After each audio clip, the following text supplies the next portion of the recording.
महाभारत का युद्ध खत्म होने के बाद पांडवों ने 36 सालों तक हस्तिनापुर में राज किया। पांडवों के राज के दौरान ही श्री कृष्ण और बलराम ने अपने शरीर का त्याग कर दिया था। ये सब देखकर पांडवों और द्रौपदी ने भी शरीर के साथ स्वर्ग जाने का निर्णय लिया। पांचों पांडव और द्रौपदी स्वर्ग में जाने के लिए निकल गए, लेकिन ये सभी स्वर्ग नहीं पहुंच पाए और पांचों पांडवों में से बस युधिष्ठिर ही स्वर्ग के रास्ते पर चल पाए।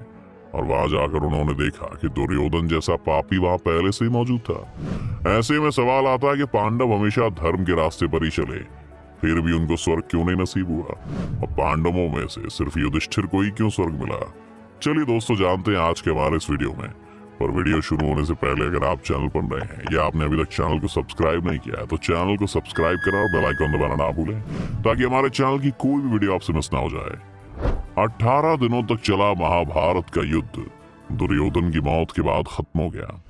ये युद्ध इतिहास के सबसे बड़े युद्ध में से एक माना जाता है। इस युद्ध के बाद अपने बेटों को खोने वाले धृतराष्ट्र और गांधारी को राजमहल के ऐशो आराम रास नहीं आए।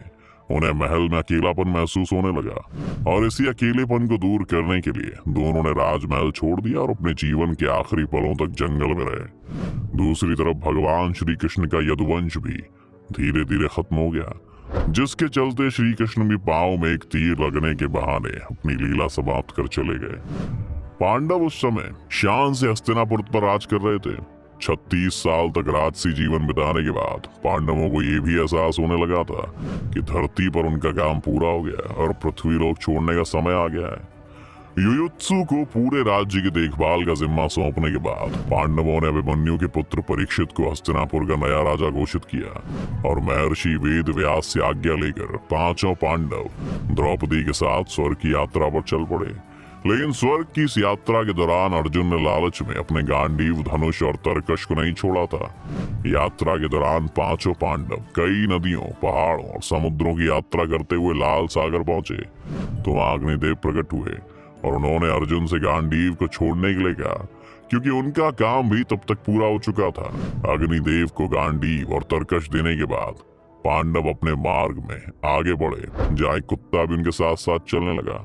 जब पांडवों ने इस कुत्ते की वजह जानी तो युधिष्ठिर ने कहा कि ये कुत्ता उनका वफादार है, इसलिए उनके साथ चल रहा है। इसके बाद पांडवों ने पृथ्वी की परिक्रमा पूरी करने की इच्छा से उत्तर दिशा की ओर यात्रा की। उत्तर दिशा से पृथ्वी की परिक्रमा करने के बाद केदारनाथ में पांडवों को भगवान शिव ने दर्शन दिए और उन्हें स्वर्ग का रास्ता बताया। रास्ते में आगे चलते वक्त पांडवों ने बालू यानी रेत के समुद्र को पार करने के बाद सुमेरु पर्वत के दर्शन किए। आगे चलकर बद्रीनाथ के पास सरस्वती नदी को पार करना द्रौपदी के लिए मुश्किल हुआ, और इसीलिए भीम ने एक चट्टान को नदी के बीचों बीच डाल दिया, जिस पर चलकर द्रौपदी ने सरस्वती नदी को पार किया। कहा जाता है कि माना गांव में सरस्वती नदी की शुरुआत में आज भी वो चट्टान मौजूद है, जिसे वर्तमान में भीम पुल के नाम से जाना जाता है। थोड़ी दूर चलने के बाद द्रौपदी एक जगह पर लड़खड़ाते हुए गिर गई, जिसे देखकर भीम ने युधिष्ठिर से पूछा कि द्रौपदी ने आज तक कोई पाप नहीं किया, फिर उसके साथ ऐसा क्यों हुआ। इसके जवाब में युधिष्ठिर ने भीम से कहा कि द्रौपदी हम पांचों भाइयों में सबसे ज्यादा प्यार अर्जुन से करती थी, और इसीलिए वो स्वर्ग पहुंचने से पहले लड़खड़ा कर गिर गई। ये कहकर युधिष्ठिर ने द्रौपदी को देखे बिना अपनी यात्रा जारी रखी।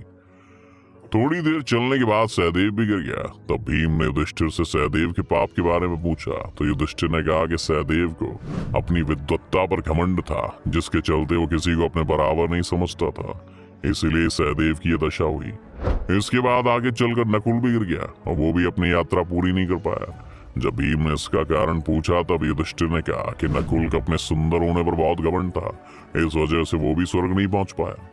थोड़ी आगे चलकर नकुल के बाद अर्जुन भी गिर पड़ा, जिसका कारण बताते हुए युधिष्ठिर ने कहा कि अर्जुन को अपने पराक्रम और युद्ध कौशल पर बहुत घमंड था, और उसने कहा था कि वो एक ही दिन में अपने सारे दुश्मनों को खत्म कर देगा, लेकिन ऐसा नहीं हुआ, और यही कारण है कि आज उसकी हालत हुई है। सभी भाइयों के पापों के हिसाब देते हुए युधिष्ठिर उस कुत्ते और अपने भाई भीम के साथ आगे बढ़ते जा रहे थे कि तभी एक जगह भीम भी गिर पड़ा। तो भीम के पूछने पर युधिष्ठिर ने भीम से कहा कि तुम खाते बहुत ज्यादा थे और अपनी शक्ति का झूठा दिखावा करते थे, यही कारण है कि तुम आज इन हालातों में हो। इसके बाद अब सिर्फ युधिष्ठिर और वो कुत्ता ही बचे थे। अपना सफर पूरा करने के बाद दोनों ही स्वर्ग के दरवाजे पर पहुंचे। तब उन्हें दरवाजे पर देवराज इंद्र मिले। देवराज इंद्र को अपने सामने देखकर युधिष्ठिर ने उनसे कहा कि उनके चारों भाई और द्रौपदी यात्रा के बीच में गिर गए थे, उन्हें भी अपने साथ ले आइए। इसके बाद इंद्र ने युधिष्ठिर को बताया कि उनके भाई और द्रौपदी शरीर छोड़कर पहले ही स्वर्ग पहुंच गए, और जबकि युधिष्ठिर को अपने शरीर के साथ ही स्वर्ग जाने का मौका मिला है। देवराज इंद्र ने युधिष्ठिर से कहा कि ये कुत्ता उनके साथ स्वर्ग में नहीं जा सकता। इसके बाद युधिष्ठिर ने इंद्र से कहा कि ये कुत्ता भी उनके साथ स्वर्ग जाएगा। काफी देर तक समझाने के बाद भी जब युधिष्ठिर नहीं माने तो कुत्ते के रूप में वहां मौजूद यमराज अपने असली रूप में प्रकट हो गए। जिस कुत्ते को युधिष्ठिर पूरे रास्ते अपना वफादार समझ रहे थे, वो असल में यमराज थे। युधिष्ठिर की अच्छाई और सच्चाई को देखकर यमराज बहुत खुश हुए और उन्हें आशीर्वाद देकर वहां से चले गए। जिसके बाद इंद्र और युधिष्ठिर रथ में बैठकर स्वर्ग की ओर चल पड़े। जब युधिष्ठिर स्वर्ग पहुंचे तो उन्हें काफी ज्यादा आश्चर्य हुआ, क्योंकि युधिष्ठिर ने देखा कि दुर्योधन भी दूसरे देवताओं के साथ स्वर्ग में एक दिव्य सिंहासन पर बैठा हुआ है। युधिष्ठिर ने जब इंद्र से इसका कारण पूछा तो उन्होंने बताया कि दुर्योधन ने भले ही अपने जीवन में झूठ और अधर्म का साथ दिया था, लेकिन अर्जुन और भीम जैसे योद्धाओं से हिचकिचाहट के बिना अपनी हार को सामने देखते हुए भी जिस बहादुरी से युद्ध किया था, उस पराक्रम और साहस की वजह से ही आज उसे यह पद मिला है। युधिष्ठिर ने देखा कि उनके भाई और द्रौपदी वहां नहीं है। तब युधिष्ठिर ने देवराज इंद्र से अपने भाइयों से मिलने की इच्छा जताते हुए कहा कि उनके भाई और द्रौपदी को जिस लोक में जगह मिली है, उन्हें भी इस लोक में स्थान चाहिए। अपने भाइयों से बेहतर मुझे कुछ भी मंजूर नहीं है। इसके बाद देवराज इंद्र ने युधिष्ठिर को एक देवदूत के साथ भेज दिया। देवदूत के साथ चलते चलते युधिष्ठिर एक ऐसे रास्ते पर पहुंच गए जहाँ बहुत अंधेरा था और चारों तरफ से बदबू आ रही थी। ऊपर गिद्ध मंडरा रहे थे और उनके आसपास पड़ी हुई लाशें थी। रास्ते की मुश्किलों से तंग आकर युधिष्ठिर ने देवदूत से पूछा कि उन्हें इस रास्ते पर आगे और कितनी दूर चलना है। इसके जवाब में देवदूत ने कहा कि दरअसल वो लोग असिपत्र नाम के नरक के रास्ते पर है। देवदूत ने बताया कि देवताओं ने इसे आदेश दिया है कि जब आप चलते चलते थक जाए तो मैं आपको वापस ले जाऊं, इसलिए अगर आप थक गए हैं तो हम वापस चले। लेकिन जैसे ही युधिष्ठिर वापस जाने को मुड़े तो उन्हें वहां पर दुखी लोगों की आवाजें आने लगी, जो उन्हें वहीं पर रुकने के लिए बोल रही थी। युधिष्ठिर ने उनसे नाम पूछा तो उन्होंने अपना नाम कर्ण, अर्जुन, नकुल, सहदेव, द्रौपदी और भीम बताए। ये सुनकर युधिष्ठिर ने देवदूत से कहा कि तुम वापस चले जाओ, मगर मैं अपने भाइयों को छोड़कर कहीं नहीं जाऊंगा। देवदूत ने बात स्वर्ग पहुंचकर इंद्र को बताई और कुछ देर बाद देवराज इंद्र खुद उस जगह पर पहुंच गए जहां युधिष्ठिर मौजूद थे। जब युधिष्ठिर ने देवराज इंद्र से पूछा कि सब क्या है, तो देवराज इंद्र ने बताया कि तुमने अश्वत्थामा की मौत की झूठी खबर देकर धोखे से आचार्य द्रोण का वध कराया था। उसी की वजह से उन्हें कुछ समय के लिए धोखे से नरक में समय बिताना पड़ रहा है और अब उन्हें स्वर्ग चलना है जहां उनके भाई पहले से मौजूद हैं। इसके बाद युधिष्ठिर ने देव नदी गंगा में नहाकर मानव शरीर को छोड़ दिया और दिव्य रूप धारण कर लिया है और उसी रूप में स्वर्ग पहुंच गए जहां अर्जुन, भीम, नकुल और सहदेव उनका इंतजार कर रहे थे। युधिष्ठिर ने देखा कि वहां पर उनके भाइयों के साथ साथ श्री कृष्ण और द्रौपदी भी मौजूद हैं।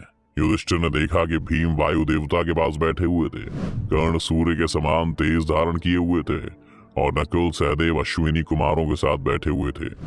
इंद्र ने युधिष्ठिर को बताया कि द्रौपदी का जन्म भगवती लक्ष्मी के अंश से हुआ था। अपने सभी अपनों को स्वर्ग में देखकर युधिष्ठिर बहुत खुश हुए। तो दोस्तों, ये थी पांचों पांडवों की स्वर्ग जाने की कहानी। तो दोस्तों, आज की वीडियो में बस इतना ही। उम्मीद है आपको आज की इस वीडियो से काफी कुछ नया सीखने को मिला होगा। अगर आपको वीडियो पसंद आया तो वीडियो को जरूर लाइक करें और अगर आप इस चैनल पर नए हैं तो जाने से पहले चैनल को सब्सक्राइब करना भी ना भूलें।